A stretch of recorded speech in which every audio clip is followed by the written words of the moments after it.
Olá a todos! Há uns 2 meses eu estive de férias no Havaí, mais propriamente em Oahu, porque o meu namorado tem lá família. Aqui em Portugal, o Havaí é quase considerado como o paraíso das férias e como é tão longe, acho que muitos portugueses não acreditam que irão lá na sua vida. Pelo menos eu sei que nunca pensei que realmente lá fosse um dia. Mas como parte da família do meu namorado lá vive e como já não os víamos há muito tempo, achamos que era uma oportunidade única e lá fomos nós. Eu sabia que o Havaí era excelente em termos de beleza natural e estava ansiosa para explorar as suas praias e montanhas. Sabia também que muitas pessoas comparam os Açores e a Madeira, em Portugal, com o Havaí. Não estava à espera, era daquilo que fui lá descobrir. Na verdade, percebi que lá se nota bastante a influência portuguesa. É verdade,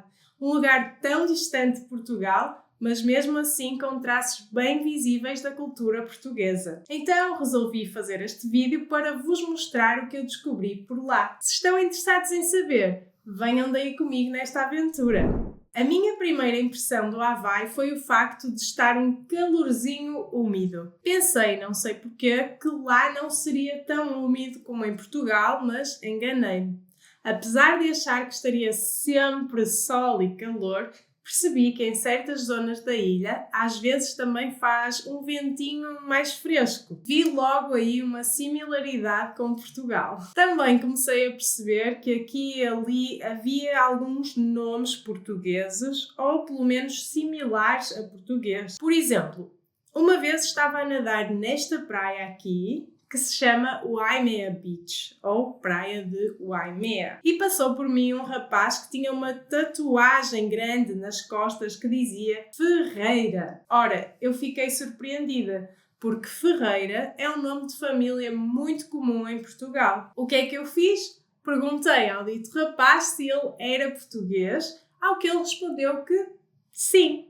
No entanto, ele já era de segunda ou terceira geração, por isso não sabia falar português e também não sabia muito bem de onde é que o pai dele era. Mas sabia que o seu nome era português e por isso tinha-o tatuado nas suas costas.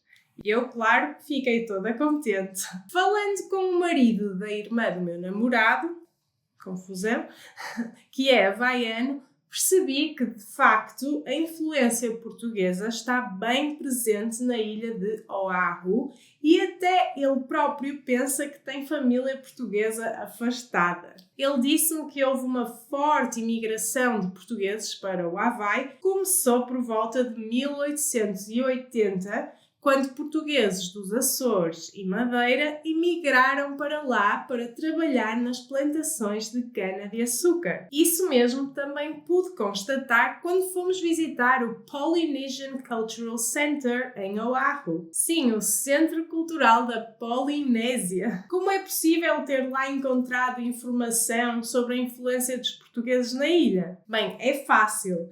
Lá havia uma exposição sobre o ukulele e a sua história. Eu já sabia que o ukulele tinha sido inspirado no instrumento português e, tal como muita gente, eu pensei que tivesse sido inspirado no cavaquinho. No entanto, e tal como se pode ver por estas imagens, o ukulele foi inspirado na machete de Braga e na braguinha. Estes instrumentos são, de facto, muito similares ao que conhecemos hoje como ukulele, mas parece-me que seria um pouco mais fininho. Não sei. Eu não sou especialista em instrumentos, portanto, se alguém souber explicar bem as diferenças entre estes instrumentos, não hesitem em dizer-me nos comentários. Pelo que eu pude apurar, no Centro Cultural, a machete foi trazida da Madeira pelos tais imigrantes que foram trabalhar para o Havaí para a exploração da cana-de-açúcar. Como se pode ler, alguns dos imigrantes que foram da Madeira para o Havaí,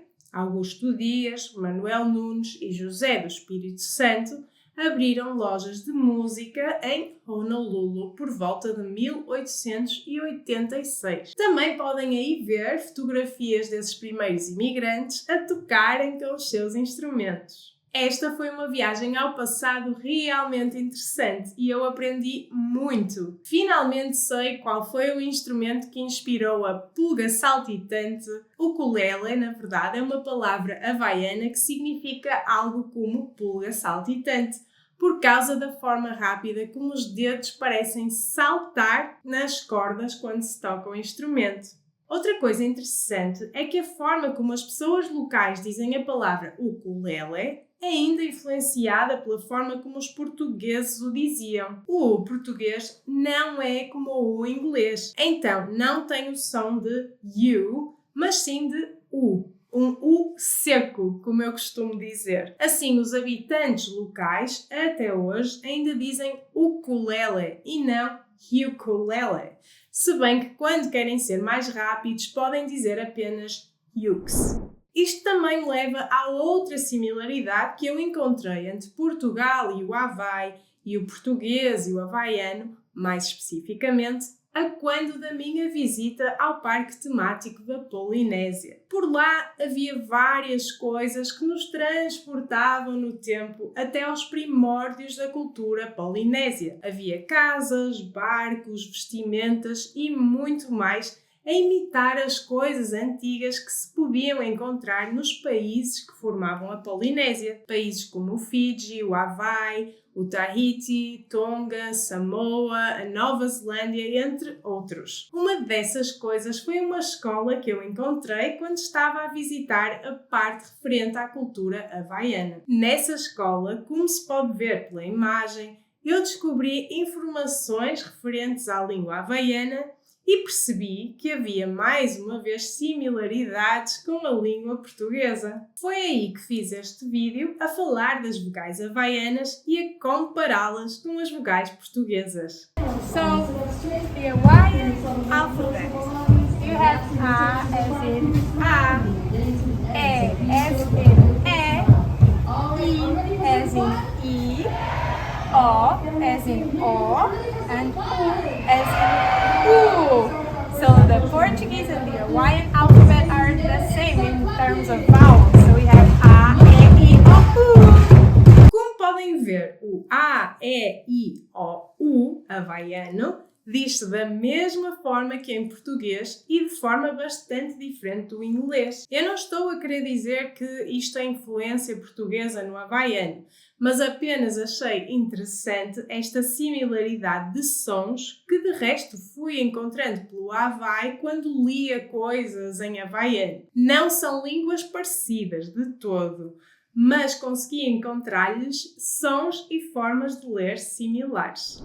Passando agora à comida, também encontrei algumas parecenças. Infelizmente não fiz nenhum vídeo de alguma comida típica havaiana que comi e que me fez lembrar a comida portuguesa. No entanto, posso dizer-vos que quase toda a comida local que comi, não a que se vende na rua nas bolotes de fast food, mas a comida caseira havaiana, tinha parecenças com a comida portuguesa. Como exemplos, posso dizer-vos que comi um prato de carne que parecia muito uma carne estufada à portuguesa. Comi peixe que também me fez lembrar a forma de cozinhar portuguesa e até polvo. Como eu expliquei, infelizmente estava demasiado ocupada a saborear a comida para me lembrar de tirar fotografias destas iguarias, mas houve um típico doce português que eu descobri que é muito famoso no Havaí e do qual fiz vídeos e fotografias. A famosa malaçada ou pão doce no Havaí ou malaçada em Portugal. Este doce é típico da Madeira e, na minha opinião, é muito parecido com a mais conhecida bola de Berlim. Eu não sabia, mas pelos vistos é um doce muito procurado pelos havaianos e é vendido apenas em alguns pontos das ilhas. Como não podia deixar de ser, quando soube disto, tive que ir lá ver e experimentar. Um desses pontos de venda das malaçadas é em Honolulu, na Leonard's Bakery. Esta confeitaria especializou-se na venda destes doces portugueses, já que foi fundada por filhos e netos de imigrantes portugueses que foram trabalhar nas plantações em Oahu. O seu sucesso foi enorme e ainda ainda continua a ser. Quando eu lá estive, por exemplo, havia imensas pessoas à espera para comprar este docinho. Portanto,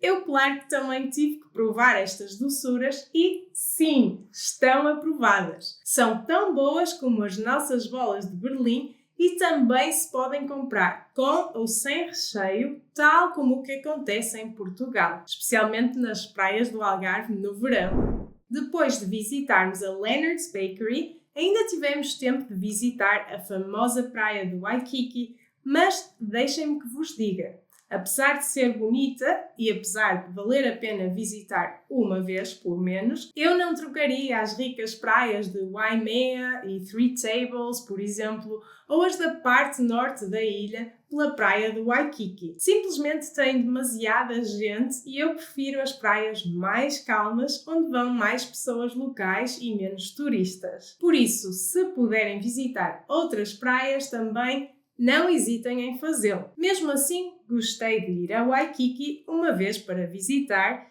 e também de ver um pouco de Honolulu e de subir até ao topo da montanha Diamond Head. Tem umas vistas espetaculares.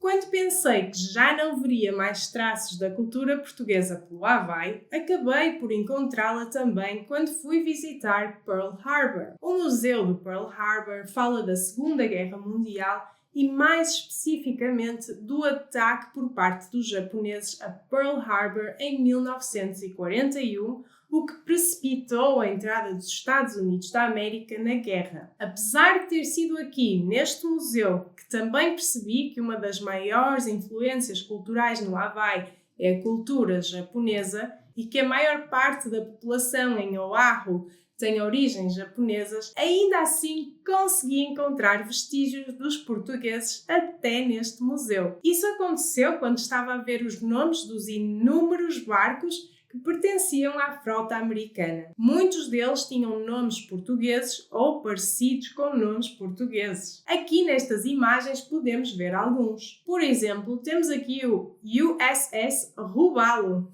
sendo que Robalo é o nome de um peixe em português. E também aqui o USS Lagarto. Lagarto significa lizard em português. Ok, em teoria estes nomes também podem ter vindo do espanhol.